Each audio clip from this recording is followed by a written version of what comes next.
আসসালামু আলাইকুম সম্মানিত চাষী ভাই বন্ধুরা, আশা করি সবাই ভালো ও সুস্থ আছেন। আজকে যে মাছটি নিয়ে আলোচনা করব সেটি সবারই খুব পরিচিত, কেননা এগুলো হলো হাইব্রিড মাগুর মাছের পোনা। এখন যে মাগুরগুলো দেখতে পাচ্ছেন স্ক্রিনে, এগুলো হলো 3 ইঞ্চি ওভার সাইজের হাইব্রিড মাগুর মাছ। তো হাইব্রিড মাগুর মাছের পোনা কোথা থেকে সংরক্ষণ করবেন বা কীভাবে মাছের পোনাগুলো আপনারা পাবেন?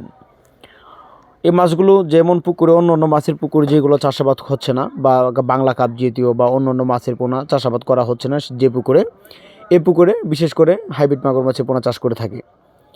দ্বিতীয় কথা হলো, পুকুরে যেন বন্যামুক্ত এরকম পরিবেশ থাকে, সেই ক্ষেত্রে পুকুরে মাছের পোনাগুলো চাষাবাদ করা যায়। আর দ্বিতীয় যে কথাটা হলো যে মাছের পোনাগুলো যে পুকুরে, কোন পুকুরে, যে পুকুরে আপনাদের ময়লার আবর্জনা দেখা যাচ্ছে পর্যাপ্ত পরিমাণ বেশি থাকে, বা পুকুরে যেন মুরগি ডিটারে যেইগুলো পুকুর আছে ওই পুকুরে এই মাছের পোনাগুলো চাষাবাদ করা হয়। বিশেষ করে এরকম পুকুরে আপনারা চাইলে মাছের পোনাগুলো চাষ করতে পারেন। প্রতি শতাংশে যেন গরম পরিবেশে চাষ করা যায় হাইব্রিড মাগুর মাছ। আপনারা জানেন যে শতাংশ প্রতি 200-250 এরকমভাবে মাছের পোনাগুলো চাষ করা যায়। তো আপনারা যদি হাইব্রিড মাগুর মাছের পোনা 2 থেকে 3 ইঞ্চি বা তার থেকে ছোটো অথবা বড় যে কোনো সাইজের হাইব্রিড মাগুর মাছ আপনারা আমাদের কাছ থেকে নিতে পারেন। আমাদের এখান থেকে সমগ্র বাংলাদেশের যে কোনো স্থানে হাইব্রিড মাগুর বলেন, দেশি জাতীয় মাগুর, শিং মাগুর, পাবদা, গুলশা, ট্যাংরা সকল ধরনের মাছের পোনা আমরা বিক্রি করে থাকি।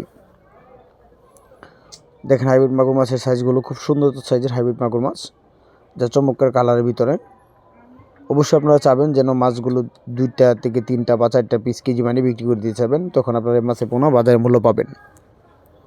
তো এইসব মাছের পোনা চাষ পদ্ধতি আর নেই, কিন্তু কিছু বলার নেই, কেননা এই মাছের পোনা কোন পুকুরে চাষাবাদ করা হয় সেই ক্ষেত্রে আপনারা খুব ভালো করে জানেন।